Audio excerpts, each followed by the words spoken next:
আসসালামু আলাইকুম সবাইকে, ওয়েলকাম টু উচ্ছ্বাস। আজকের পর্বে আমরা পড়ব হচ্ছে তোমাদের রসায়নের ৪র্থ নম্বর অধ্যায় অর্থাৎ পর্যায় সারণী। তোমাদের বোর্ড পরীক্ষার জন্য এই পর্যায় সারণী অধ্যায়টা সবচেয়ে বেশি গুরুত্বপূর্ণ, কারণ তুমি রসায়নের যে অধ্যায় পড়তে যাও না কেন তোমার সবার আগে জানা প্রয়োজন পর্যায় সারণী সম্পর্কে। পর্যায় সারণী সম্পর্কে তোমার ধারণা ক্লিয়ার না থাকলে তুমি রসায়নের কোনো পড়াই সঠিকভাবে বুঝতে পারবে না। তো এই অধ্যায় তোমাদের জন্য অনেক বেশি গুরুত্বপূর্ণ।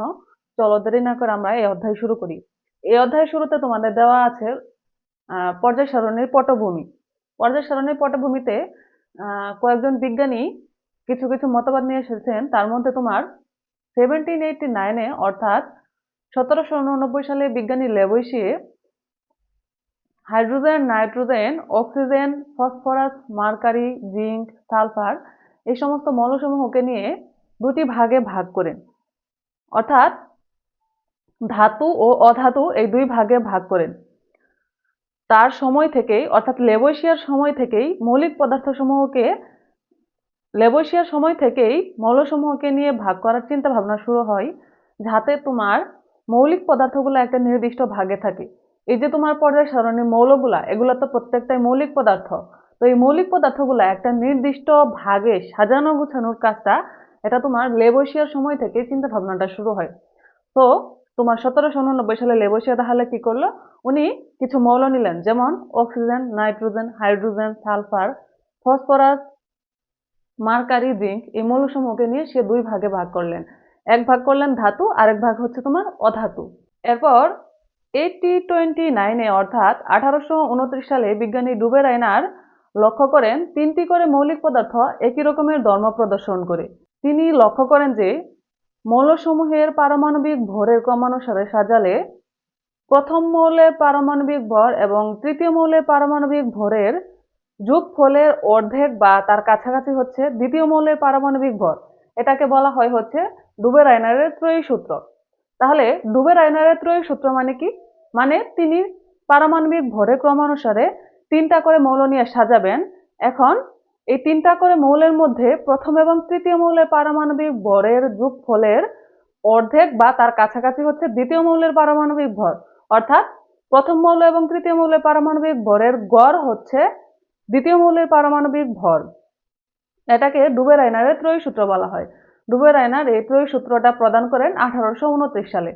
তিনি সর্বপ্রথম যে তিনটি মৌল নিয়ে ত্রয়ী সূত্র প্রদান করেন সে তিনটি মৌল হচ্ছে ক্লোরিন, ব্রোমিন এবং আয়োডিন। তো লেবুইশিয়া গেল, এরপর ডুবে-রাইনার মতবাদ প্রদান করলেন। এরপর হচ্ছে তোমার নিউল্যান্ড। এরপর 1864 অর্থাৎ 1864 সালে বিজ্ঞানী নিউল্যান্ড অষ্টক সূত্র প্রদান করেন। অষ্টক সূত্র মানে হচ্ছে তোমার যদি মৌলসমূহের পারমাণবিক ভরের ছোট থেকে বড় ক্রমানুসারে সাজানো হয়, তাহলে যে কোনো একটি মৌলের ধর্ম তার অষ্টম মৌলের ধর্মের সাথে মিলে যায়। এটা বলেছেন হচ্ছে বিজ্ঞানী নিউল্যান্ড 1864 সালে। এই যে তোমাদের পর্যায় সারণীর পটভূমি অর্থাৎ বিভিন্ন বিজ্ঞানী বিভিন্ন সময় বিভিন্ন ধরনের মতবাদ প্রদান করেছেন, এগুলো মূলত তোমার বুঝে বুঝে মুখস্থ করে ফেলতে হবে। এগুলা থেকে তোমার বিভিন্ন সময় অনেক ধরনের এমসিকিউ আসে, তো তুমি এগুলা মুখস্থ করবা। যেমন তোমার লেবুইশিয়ে কি করলেন, তিনি কিছু মৌল নিলেন, সে মৌলগুলোকে তিনি ধাতু অধাতু এই দুই ভাগে ভাগ করলেন। এরপর তোমার লেবুইশিয়ার পরে ডুবে-রাইনার ত্রয়ী সূত্র প্রদান করলেন এবং যে তিনটি মৌল নিয়ে সে ত্রয়ী সূত্র প্রদান করলেন সেটা হচ্ছে ক্লোরিন, ব্রোমিন, আয়োডিন। এরপরে তোমার বিজ্ঞানী নিউল্যান্ড 1864 সালে তিনি অষ্টক সূত্র প্রদান করলেন। অষ্টক সূত্র যে প্রদান করলেন এটার মানে কি, এটা হচ্ছে তোমার মৌলসমূহকে যদি পারমাণবিক ভরের ছোট থেকে বড় ক্রমানুসারে সাজানো হয়, তাহলে একটা মৌলের যে কোনো একটা মৌলের ধর্ম তার অষ্টম মৌলের ধর্মের সাথে মিলে যায়। এটা হচ্ছে বিজ্ঞানী নিউল্যান্ড বলেছেন। এরপর 1869 সালে রাশিয়ান বিজ্ঞানী মেন্ডেলিভ একটি পর্যায় সূত্র প্রদান করেন। সেই পর্যায় সূত্রে তিনি বলেছেন মৌলসমূহের ভৌত ও রাসায়নিক ধর্মাবলী তাদের পারমাণবিক ভর বৃদ্ধির সাথে সাথে পারমাণবিক ভর বৃদ্ধির ক্রমানুসারে পর্যায়ক্রমে আবর্তিত হয়। এর মানে তিনি বুঝিয়েছেন যে মৌলসমূহের তো তোমার দুই ধরনের ধর্ম রয়েছে, একটা হচ্ছে ভৌত ধর্ম আর একটা হচ্ছে রাসায়নিক ধর্ম। এই ধর্মগুলা মৌলসমূহের পারমাণবিক ভর বৃদ্ধির ক্রমানুসারে পর্যায়ক্রমে আবর্তিত হয়। তো তোমার মৌলসমূহের পর্যায় সারণীতে যে মৌলগুলা তোমরা দেখতে পাও সেই মৌলগুলার দুই ধরনের ধর্ম রয়েছে। একটা হচ্ছে ভৌত ধর্ম আর একটা হচ্ছে রাসায়নিক ধর্ম। ভৌত ধর্ম কি, যেটা হচ্ছে তার বাহ্যিক ধর্ম। যেমন কিছু কিছু মৌল তোমার দেখতে লিকুইড, আবার অর্থাৎ তরল। কিছু কিছু মৌল হচ্ছে তোমার গ্যাসীয়, যেমন তোমার হাইড্রোজেন, হিলিয়াম, নিয়ন, আর্গন, এগুলো হচ্ছে গ্যাসীয়। আবার কিছু কিছু মৌল হচ্ছে তোমার সলিড, অর্থাৎ এগুলো হচ্ছে কঠিন পদার্থ, এগুলো হচ্ছে তোমার ধাতু। তো এগুলো হচ্ছে মৌলসমূহের তোমার ভৌত ধর্ম। আর রাসায়নিক ধর্ম কি, রাসায়নিক ধর্ম হচ্ছে কোন মৌল কার সাথে বিক্রিয়া করে কি তৈরি করতে পারবে, এগুলো হচ্ছে তার রাসায়নিক ধর্ম। তো এই মৌলসমূহের ভৌত ও রাসায়নিক ধর্মাবলী তাদের ভর বৃদ্ধির ক্রমানুসারে পর্যায়ক্রমে আবর্তিত হয়। অর্থাৎ মৌলসমূহের যখন ভর ক্রমানুসারে বৃদ্ধি পাবে, সেই বৃদ্ধির সাথে সাথে মৌলসমূহের ভৌত ও রাসায়নিক ধর্মগুলো এগুলো ধীরে ধীরে তোমার পরিবর্তন হয়ে যায়। যেমন তুমি এখানে যদি লক্ষ্য করো, এই যে হাইড্রোজেন, হাইড্রোজেনের যে ভৌত ও রাসায়নিক ধর্ম আছে, এই ভৌত ও রাসায়নিক ধর্মটা তোমার, আবার হাইড্রোজেনের হিলিয়ামেরও একটা ভৌত ও রাসায়নিক ধর্ম আছে। তো এই ভৌত রাসায়নিক ধর্মগুলা ধীরে ধীরে তোমার হাইড্রোজেনের যে ভৌত রাসায়নিক ধর্ম আছে, এখন যদি পারমাণবিক ভর বৃদ্ধির ক্রমানুসারে তুমি সামনে ধীরে ধীরে আগাও, তো এই যে নাইট্রোজেনের ভৌত রাসায়নিক ধর্ম কিন্তু হাইড্রোজেনের সাথে মিলবে না, অর্থাৎ ধীরে ধীরে পরিবর্তন হবে। একটা মৌল থেকে আরেকটা মৌলের পারমাণবিক ভর বৃদ্ধির সাথে সাথে তখন তাদের এই যে ভৌত রাসায়নিক ধর্মগুলা এগুলো তাদের ধীরে ধীরে পরিবর্তন হয়ে যাবে। এটা বিজ্ঞানী মেন্ডেলিভ তিনি 1864 সালে বলেছেন। এরপর বিজ্ঞানী মেন্ডেলিফের সময় পর্যন্ত তোমার আবিষ্কৃত মৌল হচ্ছে 63টি। তিনি এই 63টি মৌলসমূহকে 12টি আনুভূমিক সারি ও 8টি খাড়া কলামের একটি ছকে স্থান দেন, অর্থাৎ এর নাম দেন তিনি পর্যায় সারণী। তো তোমার আনুভূমিক সারি কি, যেটা তোমার আনুভূমিক সারিটা হচ্ছে তোমার পড়ার টেবিলের মতো। তোমার পড়ার টেবিলটা তুমি যেখানে বই খাতা রেখে পড়াশোনা করো, ভূমির সাথে যেটা সমান্তরাল সেটা হচ্ছে তোমার সারি, আর যেটা হচ্ছে তোমার টেবিলের পায়া সেগুলো হচ্ছে তোমার কলাম, অর্থাৎ আনুভূমিকের সাথে লম্বালম্বি ভাবে যে অংশটা সেটা হচ্ছে কলাম। তো তুমি এই পর্যায় সারণীটার দিকে লক্ষ্য করো, এই যে যেগুলো হচ্ছে লম্বা লম্বা দাগ, সেগুলো তুমি দেখো আনুভূমিকের সাথে লম্বালম্বি ভাবে আছে, এগুলো হচ্ছে তোমার কলাম। আর যেগুলা ভূমির সাথে সমান্তরাল, যেমন এই গড়টা তুমি দেখো, এই যে এই ঘরগুলো দেখো, এগুলো হচ্ছে তোমার ভূমির সাথে সমান্তরাল, এগুলো হচ্ছে তোমার সারি।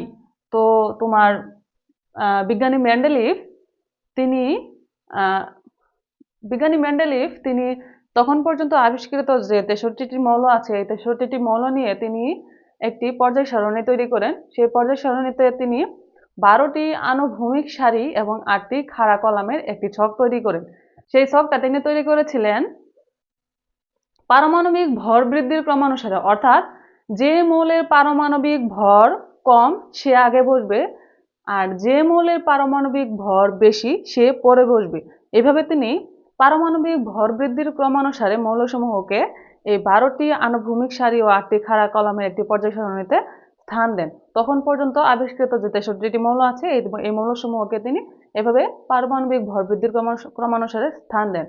এবং তিনি লক্ষ্য করেন যে একই কলামের মৌলসমূহের ধর্মাবলী একই রকম, আবার একই পর্যায়ে মৌলসমূহের ধর্মাবলী বাম থেকে ডানে গেলে ধীরে ধীরে পরিবর্তন হয়। এর মানে কি, এর মানে হচ্ছে দেখো, কলাম মানে কি, কলাম হচ্ছে তোমার এই যে ভূমির সাথে যেটা লম্বালম্বি অংশ।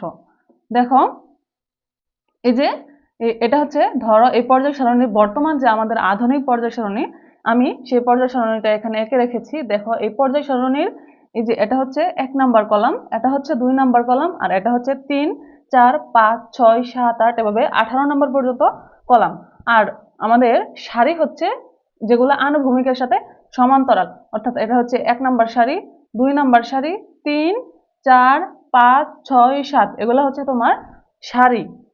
তো মেন্ডেলিভ যে পর্যায় সারণীটা তৈরি করেছিলেন তার যে কলাম, সেই কলামে যে মৌলগুলো তিনি রেখেছিলেন, অর্থাৎ একই কলামের মৌলসমূহের ধর্মাবলী একই রকম। এই যে দেখো 1 নম্বর কলামে যে মৌলগুলো রয়েছে hydrogen, lithium, sodium, potassium, rubidium, caesium, francium. আবার 2 নম্বর কলামে যে মৌলগুলো রয়েছে beryllium, magnesium, calcium, strontium, barium, radium. তো এই যে মৌলগুলো তুমি দেখতে পাচ্ছ 1 নাম্বার কলামের মৌলসমূহের কয়টা মৌল? 7টা মৌল। 1 2 3 4 5 6 7, অর্থাৎ hydrogen, lithium, sodium, potassium, rubidium, caesium, francium, এই 7টা মৌলের ধর্মাবলী একই রকম। এটা মেন্ডেলিভ তার পর্যায় সারণীতে দেখিয়েছেন। আবার 2 নাম্বার যে তুমি কলামটা দেখতে পাচ্ছ, এই কলামে ধরো যে মৌলগুলো রয়েছে, 6টা মৌল রয়েছে, এই 6টা মৌলের ধর্মসমূহ একই রকম, অর্থাৎ একই কলামের মৌলসমূহের ধর্মাবলী একই রকম।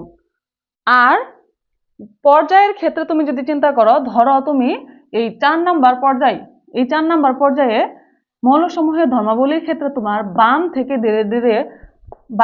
ধীরে ধীরে ডানে অগ্রসর হলে, অর্থাৎ তুমি যখন এভাবে একটা একটা করে মৌল চিন্তা করবা, বাম থেকে ধীরে ধীরে ডানে অগ্রসর হলে মৌলসমূহের ধর্মাবলী ধীরে ধীরে পরিবর্তন হয়। অর্থাৎ এই পটাশিয়ামের যে ধর্মটা, সেটার সাথে ক্যালসিয়ামের কিছুটা মিল পাবা এবং কিছুটা পরিবর্তন হয়ে যাবে। ধীরে ধীরে তোমার এই ক্যালসিয়াম থেকে আবার স্ক্যান্ডেনিয়াম, টাইটানিয়াম, এভাবে ধীরে ধীরে একটা মৌলের থেকে আর একটা মৌলের ধর্মগুলো ধীরে ধীরে পরিবর্তন হয়ে যাবে। এটা তিনি তার পর্যায় সারণীতে দেখিয়েছেন। এবং মেন্ডেলিফের পর্যায় সারণীর একটা সাফল্য হচ্ছে, আর তিনি তখন পর্যন্ত আবিষ্কৃত 63টি মৌল নিয়ে পর্যায় সারণী তৈরি করলেও তিনি আরো কিছু মৌলিক পদার্থের ভবিষ্যৎবাণী করে দেন। অর্থাৎ তিনি বলেন যে এই পৃথিবীতে আরো কিছু মৌলিক পদার্থ এক্সিস্ট করে, আরো কিছু মৌলিক পদার্থ এই পৃথিবীতে অস্তিত্ব রয়েছে। তো তার জন্য তিনি তার পর্যায় সারণীতে কিছু ঘর ফাঁকা রেখে যান এবং পরবর্তীতে আরো কিছু মৌল আবিষ্কৃত হয়। কারণ তোমরা জানো এখন পর্যন্ত আমাদের আবিষ্কৃত মৌল হচ্ছে 118টি। তো এই মৌলিক পদার্থগুলো ধীরে ধীরে পর্যায় সারণীতে স্থান পায়। এটা হচ্ছে তার ভবিষ্যৎবাণী ছিল। সেই ভবিষ্যৎবাণীটা পরবর্তীতে সত্য প্রমাণিত হয়। তাহলে মেন্ডেলিভ কি বললেন? মেন্ডেলিভ শুরুতে তিনি একটা পর্যায় সূত্র প্রদান করলেন। সেই পর্যায় সূত্রে তিনি বললেন যে মৌলসমূহের ভৌত ও রাসায়নিক ধর্মাবলী ধীরে ধীরে মৌলসমূহের পারমাণবিক ভর বৃদ্ধির ক্রমানুসারে আবর্তিত হয়। অর্থাৎ মৌলসমূহের পারমাণবিক ভর বৃদ্ধি ধীরে ধীরে যখন ভর বৃদ্ধি পাবে, তখন একটা মৌল থেকে আরেকটা মৌলের যে ধর্মাবলী আছে, ভৌত ও রাসায়নিক ধর্মাবলী, এই ধর্মাবলীগুলা ধীরে ধীরে পরিবর্তন হয়ে যায়। এরপর তোমার বিজ্ঞানী মেন্ডেলিভ 63টি মৌলসমূহকে নিয়ে 12টি আনুভূমিক সারি ও 8টি খাড়া কলামে একটি তোমার পর্যায় সারণী তৈরি করেন, একটি ছক তৈরি করেন। সেখানে তিনি মৌলসমূহকে স্থান দেন এবং তিনি ভবিষ্যৎবাণী করেন যে আরো কিছু মৌলিক পদার্থ এই পৃথিবীতে এক্সিস্ট করে, যার জন্য তিনি কিছু ফাঁকা ঘর রেখে যান এবং পরবর্তীতে তার এই ভবিষ্যৎবাণীটা সত্য প্রমাণিত হয়। আর তিনি যে তোমার পর্যায় সারণীটা তৈরি করেছিলেন, সেটা কিসের উপর নির্ভর করে? সেটা পারমাণবিক ভরের উপর নির্ভর করে। অর্থাৎ পারমাণবিক ভর বৃদ্ধির ক্রমানুসারে তিনি এই মৌলসমূহকে পর্যায় সারণীতে স্থান দেন।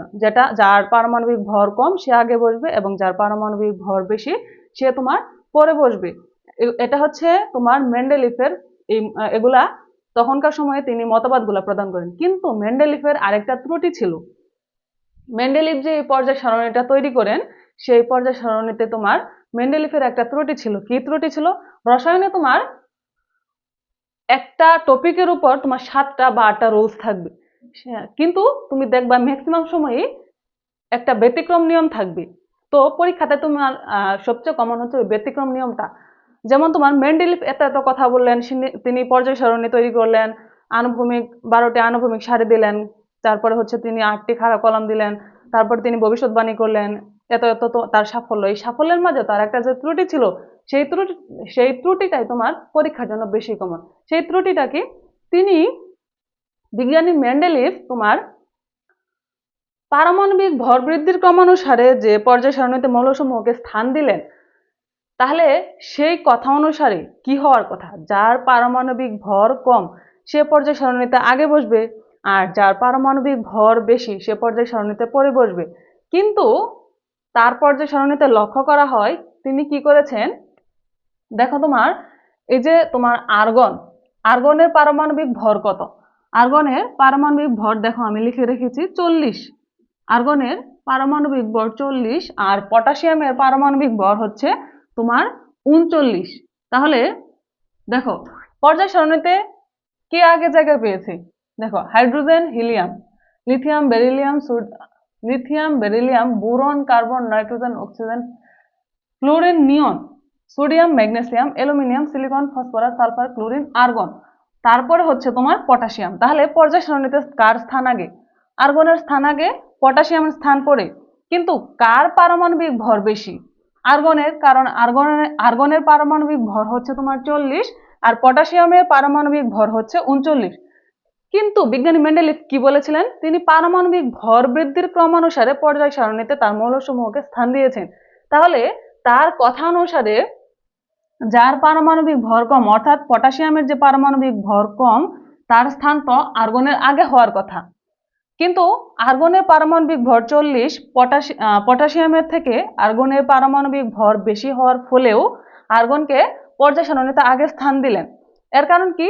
এর কারণ তিনি একই কলামের অর্থাৎ একই শ্রেণীর মৌলসমূহের ধর্মাবলীর মিল রাখার জন্য তোমার এই কলামগুলোকে কিন্তু তোমার শ্রেণী বলা হয়। এই যে কলামগুলো দেখতে পাচ্ছ 1, 2, আমাদের পর্যায় সারণীতে বর্তমান যে আধুনিক পর্যায় সারণী আছে, সেই আধুনিক পর্যায় সারণীতে কিন্তু তোমার 8টি খাড়া কলাম রয়েছে। তো এই 18টি খাড়া কলাম রয়েছে। এই 18টি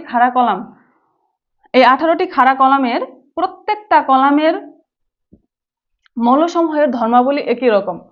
তো দেখো তুমি 1 নাম্বার যে তোমার খাড়া কলামটা দেখতে পাচ্ছ, এখানে এই যে hydrogen, lithium, sodium, potassium, rubidium, caesium, francium, এই মৌলসমূহের মতো এই মৌলসমূহের যে ধর্মাবলীগুলো রয়েছে, পটাশিয়ামের ধর্মাবলী একই রকম। এই 1 নাম্বার এই 1 নং গ্রুপের মৌলসমূহের ধর্মাবলী হচ্ছে এরা ধাতু। তারপরে হচ্ছে তোমার মনে করো যে আরো অনেক ধর্মাবলী রয়েছে, সামনে তোমরা এগুলো দেখতে পারবা, এগুলো এখন বললে বুঝবা না। মোট কথা এদের যে ধর্মাবলী, এদের সাথে এই পটাশিয়ামের ধর্মাবলী মিলে যায়। আবার দেখো তুমি এখানে এই যে হিলিয়াম, নিয়ন, আর্গন, ক্রিপ্টন, জেনন, রেডন, অর্গানেজন, এগুলো হচ্ছে তোমার নিষ্ক্রিয় গ্যাস। অর্থাৎ এগুলার যে সর্বশেষ কক্ষপথ ইলেকট্রন দ্বারা পরিপূর্ণ।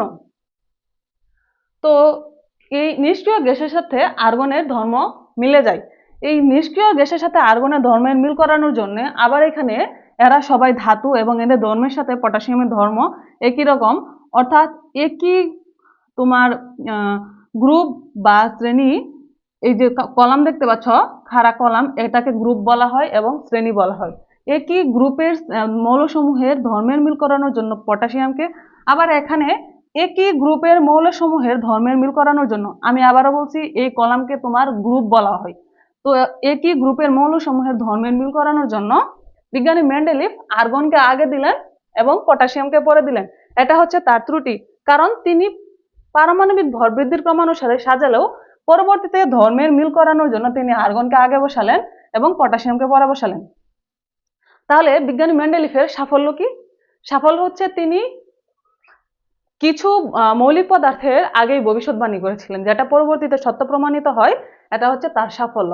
আর তার ত্রুটি কি? তার ত্রুটি হচ্ছে তিনি পারমাণবিক ভর বৃদ্ধির ক্রমানুসারে পর্যায় সারণী তৈরি করলেও তিনি ধর্মের মিল করানোর জন্য আর্গনের ভর বেশি হওয়া সত্ত্বেও পটাশিয়ামের আগে স্থান দেন।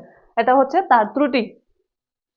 তো তাহলে তোমাদের পর্যায় সারণীর পটভূমিতে যে যে বিজ্ঞানীগণ মতবাদ দিয়েছেন, তার মধ্যে সবাই তোমার এই পারমাণবিক ভর বৃদ্ধির ক্রমানুসারে সাজিয়েছেন। তো পারমাণবিক ভর বৃদ্ধির ক্রমানুসারে সাজালে কিন্তু তোমার এ ধরনের ত্রুটি আসবেই। তোমার পর্যায় সারণীটা সুন্দর, একদম নিখুঁত, নির্ভুলভাবে সাজানো যায় না। তো তুমি দেখো, প্রথমে বিজ্ঞানী লেবুইসিয়ে ধাতু অধাতু 2 ভাগে ভাগ করলেন 1829 সালে। এরপরে ডুবে রায়না ত্রয়ী সূত্র প্রদান করলেন। এরপরে হচ্ছে বিজ্ঞানী নিউল্যান্ড অষ্টক সূত্র প্রদান করলেন। এরপর হচ্ছে বিজ্ঞানী মেন্ডেল মতবাদ প্রদান করলেন এবং তিনি পর্যায় সারণী তৈরি করলেন। এরপরে তোমার বিজ্ঞানী মেন্ডেলিভ তিনি যে তোমার আর্গন এবং পটাশিয়াম এই দুইটাকে একই গ্রুপের মৌলসমূহের ধর্মের মিল করানোর জন্য আগে পরে বসালেন। তার পর্যায় সারণীতে লক্ষ্য করলে এরকম আরো অনেক ত্রুটি দেখা যায়, যেটা তোমার পারমাণবিক ভর বৃদ্ধির ক্রমানুসারে সাজালে ধর্মের মিল হয় না। পরে তিনি ধর্মের মিল করানোর জন্য একই গ্রুপের মৌলসমূহের ধর্মের মিল করানোর জন্য ভাবে আগে পরে বসানো ভাবে তার পর্যায় সারণীতে অনেক ধরনের ত্রুটি লক্ষ্য করা যায়। তোমাদের এই পর্যায় সারণীর পটভূমিতে যেসব বিজ্ঞানীরা মতবাদ দিয়েছেন, সবাই তোমার পারমাণবিক ভর বৃদ্ধির ক্রমানুসারে মতবাদগুলো তারা দিয়েছেন। পারমাণবিক ভর বৃদ্ধির ক্রমানুসারে এই সূত্রটার উপরে ডিপেন্ড করে সবাই মতবাদ প্রদান করেছেন। কিন্তু তোমার এই যে বিজ্ঞানী মেন্ডেলিভের পর্যায় সারণীতে এরকম অনেক ত্রুটি পাওয়া গেল। তো তাহলে পারমাণবিক ভর বৃদ্ধির ক্রমানুসারে এভাবে যদি পর্যায় সারণী তৈরি করা যায় তাহলে সেই পর্যায় সারণীটা তোমার নির্ভুল হয় না। সেক্ষেত্রে তোমার বিজ্ঞানী মোসলে 1917 সালে তিনি পর্যায় সারণী সম্পর্কে একটি নতুন মতবাদ দেন। সেটা কি? তিনি মৌলসমূহের পারমাণবিক সংখ্যার ক্রমানুসারে পর্যায় সারণী তৈরি করেন।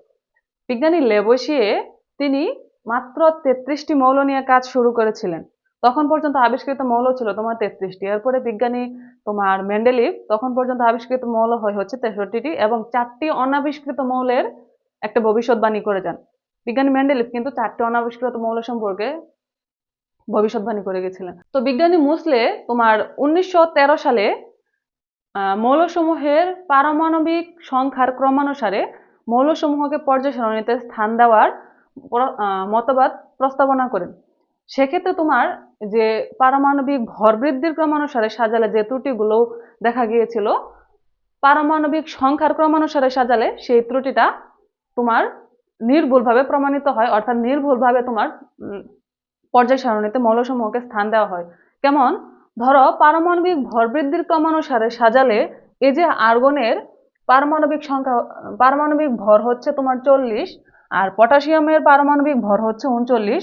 যদি ভর বৃদ্ধির ক্রমানুসারে সাজাই তাহলে একই গ্রুপের মৌলসমূহের ধর্মে মিল করানোর জন্য আর্গনকে আগে বসাতে হয়েছে, পটাশিয়ামকে পরে বসানো হয়েছে। কিন্তু আমরা যদি ভরের দিক থেকে চিন্তা না করি, যদি মৌলসমূহের পারমাণবিক সংখ্যার দিক থেকে চিন্তা করি, দেখো তুমি পটাশিয়ামের পারমাণবিক সংখ্যা হচ্ছে 19 আর আর্গনের পারমাণবিক সংখ্যা হচ্ছে 18।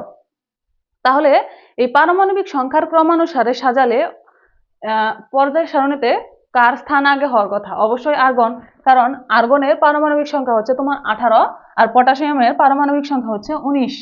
তো এভাবে যদি পারমাণবিক সংখ্যার উপরে নির্ভর করে তোমার পর্যায় সারণীতে মৌলসমূহকে স্থান দেওয়া হয় তাহলে মেন্ডেলিফের যে তোমার মেন্ডেলিফের পর্যায় সারণীতে যে ত্রুটিগুলো দেখা গিয়েছিল সেই ত্রুটিগুলো তোমার সংশোধিত হয়।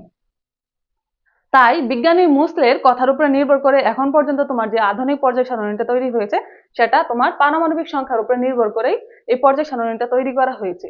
দেখো আমি বর্তমানে যে আধুনিক পর্যায় সারণীটা আছে সেই পর্যায় সারণীটা আমি এখানে এঁকেছি।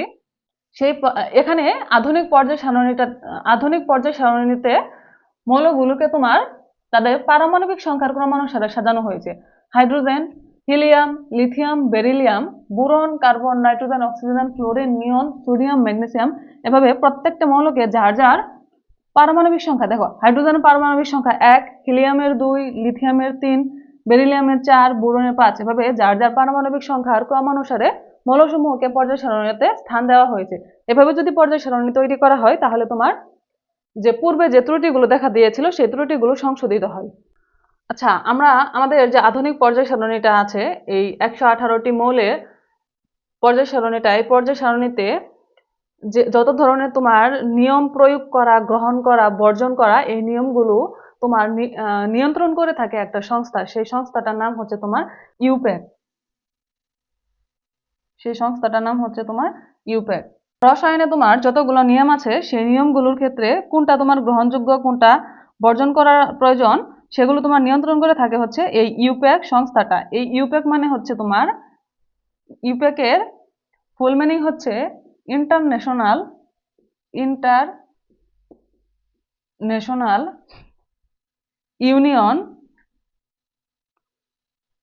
ইউনিয়ন, তারপরে হচ্ছে তোমার ইন্টারন্যাশনাল ইউনিয়ন অফ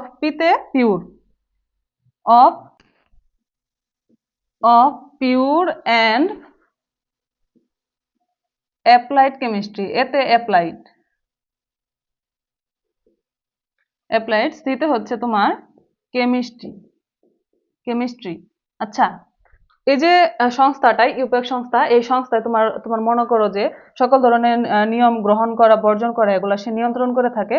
তাহলে এই সংস্থাটার ফুল মিনিং হচ্ছে তোমার international union of pure and applied chemistry. দেখো, আন্তর্জাতিক রসায়ন ও ফলিত রসায়ন সংস্থা। এই যে ইন্টারন্যাশনাল মানে আন্তর্জাতিক, ইউনিয়ন মানে তো সংস্থা, পিওর অ্যান্ড অ্যাপ্লাইড কেমিস্ট্রি মানে হচ্ছে কেমিস্ট্রি মানে তো তোমার রসায়ন। তো অ্যাপ্লাইড মানে কি? অ্যাপ্লাই মানে যেটা প্রয়োগ করা যায়। অর্থাৎ যেটা ফলানো যায়। মানুষ বলে না যে আমি তোমার উপরে এই অধিকারটা ফলাবো, তো আমি তোমার উপরে এটা প্রয়োগ করব। তো অ্যাপ্লাই মানে হচ্ছে তোমার যেটা ফলানো যায়, অ্যাপ্লাইড মানে হচ্ছে ফলিত, ফলিত রসায়ন সংস্থা, অর্থাৎ international union of pure and applied chemistry, আন্তর্জাতিক রসায়ন ও ফলিত রসায়ন সংস্থা। এই সংস্থার কাজ হচ্ছে রসায়নের যত নিয়ম গ্রহণযোগ্য বর্জনকৃত এগুলা সে নিয়ন্ত্রণ করে থাকে। আচ্ছা দেখো, এরপর আমরা পড়ব হচ্ছে পর্যায় সারণীর বৈশিষ্ট্য। এটা হচ্ছে এখন পর্যন্ত আবিষ্কৃত 118টি মৌলসমূহের আধুনিক পর্যায় সারণী। তো এই আধুনিক পর্যায় সারণীটা তোমার কিভাবে গঠিত হয়েছে লক্ষ্য করো। পর্যায় সারণীর বৈশিষ্ট্যে শুরুতে তোমরা লক্ষ্য করো যে এখানে আমি বড় করে একটা মৌল লিখে রেখেছি, ক্রোমিয়াম। এখানে তোমার এই মৌলটার উপরের ডান পাশে যে সংখ্যাটা দেখতে পাচ্ছ সেটা হচ্ছে তোমার মৌলের ভর সংখ্যা, এবং বাম পাশে যে সংখ্যাটা দেখতে পাচ্ছ সেটা হচ্ছে তোমার পারমাণবিক সংখ্যা।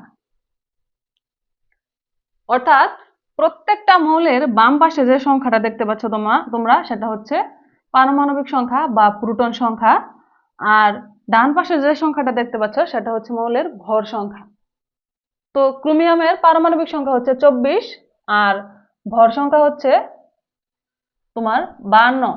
লক্ষ্য করো যে আমি তোমাদের কিছুক্ষণ আগে একটা উদাহরণ দিয়েছিলাম যে তুমি পর্যায় সারণীটার গ্রুপ এবং যে পর্যায় আছে সেটা বোঝার জন্য তুমি একটা টেবিল কল্পনা করো। টেবিলের উপরে তুমি যেটা দেখতে পাও যে আনুভূমিক সারির সাথে সমান্তরাল, অর্থাৎ তুমি যেখানে বই খাতা রেখে পড়াশোনা করতেছো সেটা হচ্ছে আনুভূমিকের সাথে সমান্তরাল, সেটা হচ্ছে সারি। আর যেটা টেবিলের পায়া সেটা হচ্ছে তোমার আনুভূমিকের সাথে লম্বালম্বি, সেই লম্বালম্বি অংশটা হচ্ছে তোমার কলাম। তো পর্যায় সারণীতেও টেবিলের মতো সারি এবং কলাম রয়েছে।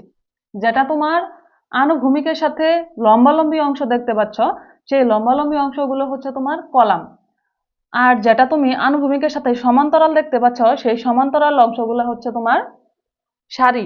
তো এই সারিগুলোকে বলা হয় হচ্ছে পর্যায়। সারিগুলোকে তোমার বলা হয় পর্যায়। আর এই যে তুমি কলাম দেখতে পাচ্ছ এই কলামগুলোকে বলা হয় হচ্ছে গ্রুপ বা শ্রেণী। কলামগুলোকে বলা হয় গ্রুপ বা হচ্ছে শ্রেণী। তাহলে তুমি এই আনুভূমিকের সাথে যে লম্বালম্বি অংশগুলো দেখতে পাচ্ছ এগুলো কয়টা দেখো তো। 1 2 3 4 5 6 7 8 9 10 11 12 13 14 15 16 17 18।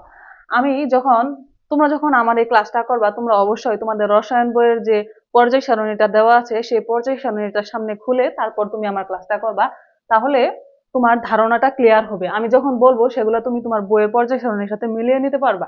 দেখো, আমাদের পর্যায় সারণীতে কলাম হচ্ছে খাড়া কলাম হচ্ছে তোমার 18টা। এই খাড়া কলামগুলোকে বলা হয় হচ্ছে তোমার গ্রুপ বা শ্রেণী। আর পর্যায় হচ্ছে যেটা আনুভূমিকের সাথে সমান্তরাল। এরকম পর্যায় কয়টা?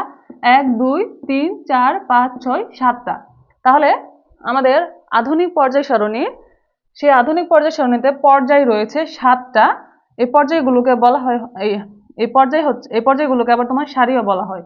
তো তোমার আধুনিক পর্যায় সারণীতে 7টা পর্যায় এবং 18টি খাড়া কলাম বা স্তম্ভ রয়েছে। তুমি দেখো, যদি কলাম বা তোমার পর্যায়ে দুইটার মধ্যে প্যাচ লাগে তুমি একটু স্ট্র্যাটেজি এখানে অ্যাপ্লাই করতে পারো। কিভাবে দেখো, তোমার কলাম মানে কি, তুমি দেখো কলা গাছ কি, কলা গাছ লম্বালম্বি থাকে, আনুভূমিকের সাথে লম্বালম্বি থাকে, খাড়া থাকে। তো খাড়া স্তম্ভ হচ্ছে কলাম। তো কলা গাছ হচ্ছে তোমার খাড়া একটা স্তম্ভের মতো বা পিলারের মতো। তো এটা হচ্ছে তোমার কলা গাছের ক, মানে তোমার কলা, আর হচ্ছে কলামের ক। এই দুইটা তুমি মিলিয়ে একটু স্ট্র্যাটেজি, মানে এটা জাস্ট মনে রাখার জন্য তুমি এটা অ্যাপ্লাই করতে পারো। দেখো, 18টি খাড়া কলাম বা স্তম্ভ রয়েছে এবং 7টি পর্যায় রয়েছে। প্রত্যেকটা পর্যায় তোমার গ্রুপ 1 থেকে 18 পর্যন্ত বিস্তৃত। দেখো, 1 নাম্বার যে পর্যায়টা রয়েছে সেই পর্যায়টা তোমার 18 পর্যন্ত বিস্তৃত। কিভাবে দেখো, তুমি এই যে হাইড্রোজেন 1 নাম্বার মৌল এবং এর সর্বশেষ হচ্ছে তোমার হিলিয়াম পর্যন্ত। মাঝখানে তোমার মৌল না থাকলেও এটার কিন্তু শুরু হয়েছে তোমার গ্রুপ 1 থেকে এবং শেষ হয়েছে গ্রুপ 18-তে গিয়ে, অর্থাৎ হিলিয়াম এর যে মৌলটা সেটা হচ্ছে 18 নং গ্রুপে। তাহলে 2 নাম্বার পর্যায়টা তুমি দেখো, গ্রুপ 1 থেকে শুরু হয়েছে লিথিয়াম, এবং 2 নাম্বার গ্রুপে রয়েছে তোমার বেরিলিয়াম। মাঝখানে তোমার মৌল না থাকলেও এর শেষ হয়েছে কিন্তু তোমার 18 নং গ্রুপে গিয়ে। তাহলে প্রত্যেকটা পর্যায়ে তোমার, আবার তুমি 4, 5, 6, 7 এগুলো দেখো, এই যে গ্রুপ 1 থেকে শুরু হয়ে 18 পর্যন্ত বিস্তৃত।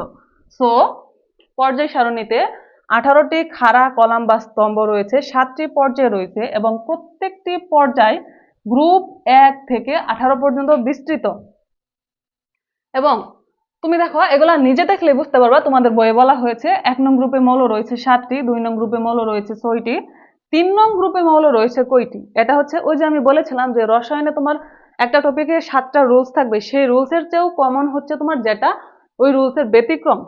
তো যেটা তোমার ব্যতিক্রম সেটা হচ্ছে বেশি কমন। এখানে দেখো তুমি, তোমাকে যদি বলা হয় 1 নং গ্রুপে কয়টা মৌল রয়েছে, 7টা, তুমি ইজিলি বলে দিবা। 2 নং গ্রুপে কয়টা মৌল রয়েছে, 6টি, এটাও তুমি ইজিলি বলে দিবা। কিন্তু তোমাকে যদি জিজ্ঞেস করা হয় যে 3 নং গ্রুপে কয়টি মৌল রয়েছে, তাহলে কিন্তু তোমার পেছনে লাগবে, তুমি বলে দিবা খুব সহজে যে 4টি। কিন্তু এখানে দেখো 4টি গড় দেখা গেলেও এখানে তোমার মৌল কিন্তু রয়েছে 32টি। কিভাবে? এই যে তুমি নিচে 2টা সারি দেখতে পাচ্ছ, একটা সারি হচ্ছে তোমার উপরের সারিটা হচ্ছে ল্যান্থানাইট, নিচের সারিটা হচ্ছে অ্যাক্টিনাইট। এটাকে ল্যান্থানাইট এবং অ্যাক্টিনাইট সারি এই পর্যায় সারণী থেকে আলাদা করে রাখার কারণ কি? এই যে তোমার 3 নং গ্রুপে 6 নং পর্যায়ে 57 থেকে 71 পর্যন্ত এই মৌলসমূহের ধর্মাবলী হুবহু একদম একই রকম। যেহেতু এই মৌলসমূহের ধর্মাবলী একই রকম, তাই এদেরকে একই ঘরে স্থান দেওয়া হয়েছে। অর্থাৎ তোমার 3 নং গ্রুপে 6 নং পর্যায়ে এই যে এই ঘরটা দেখতে পাচ্ছ, এই ঘরে তাদেরকে স্থান দেওয়া হয়েছে। এখানে মৌল রয়েছে তোমার 15টি।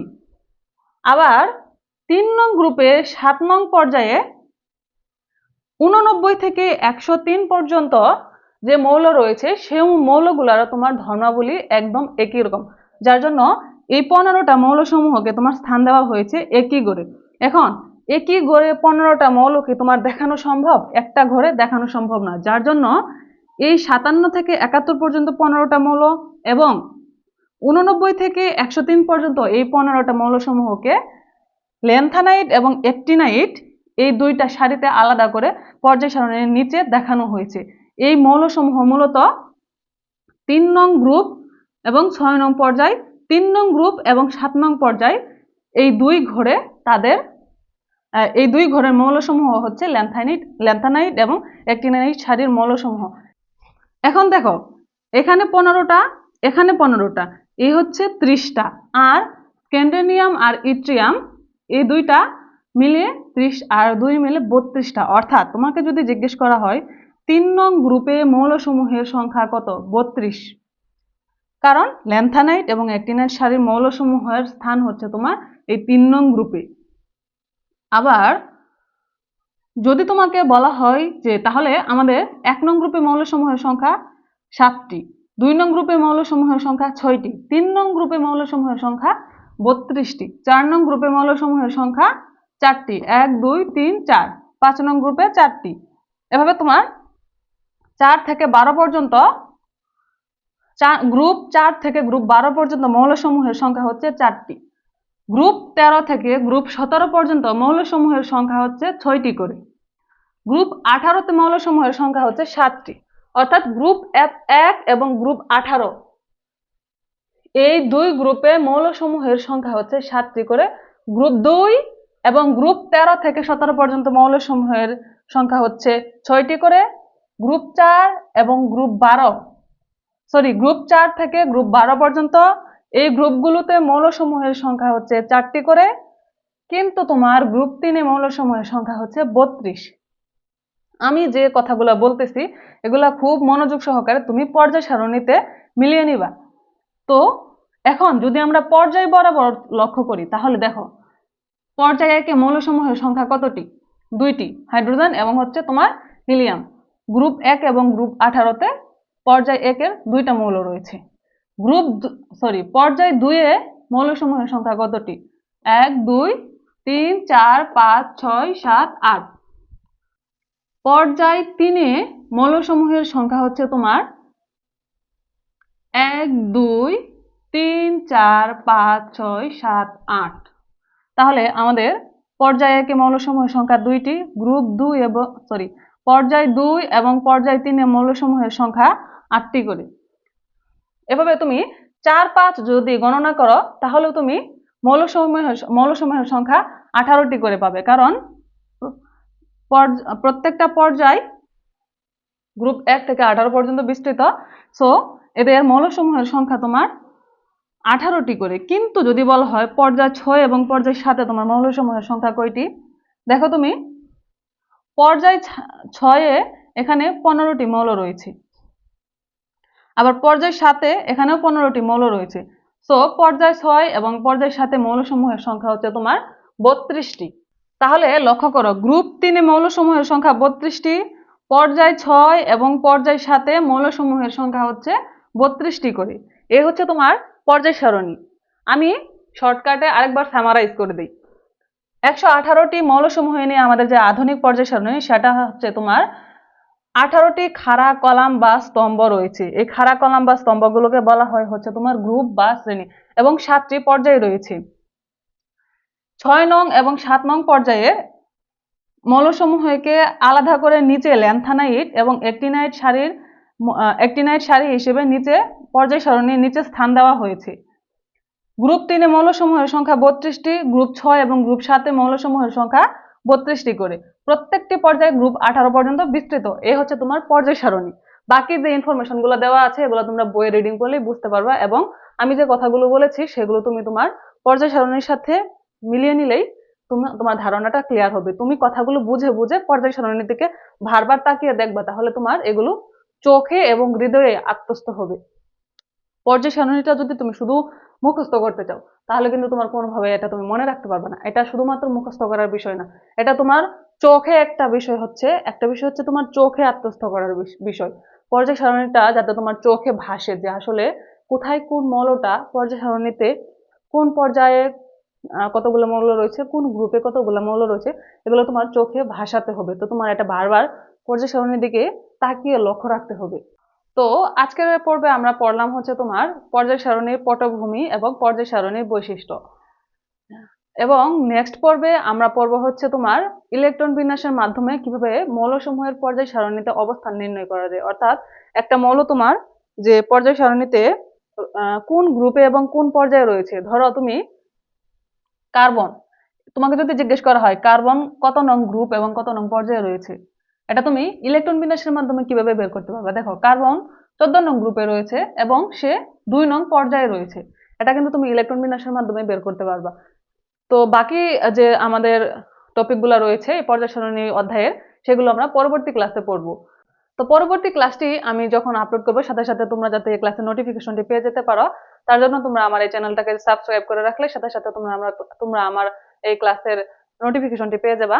তো আশা করি তোমরা আমার ক্লাসটি বুঝতে পেরেছো। কারো যদি কোনো ব্যাপারে কোনো ধরনের অভিযোগ থাকে, বা তোমরা আমার পড়া না বুঝো, কিংবা তোমার যদি কোনো বিষয়ে লেকিংস থাকে যে এই ব্যাপারটা তুমি বুঝো নাই, তাহলে তোমরা আমাকে কমেন্ট করে জানাতে পারো।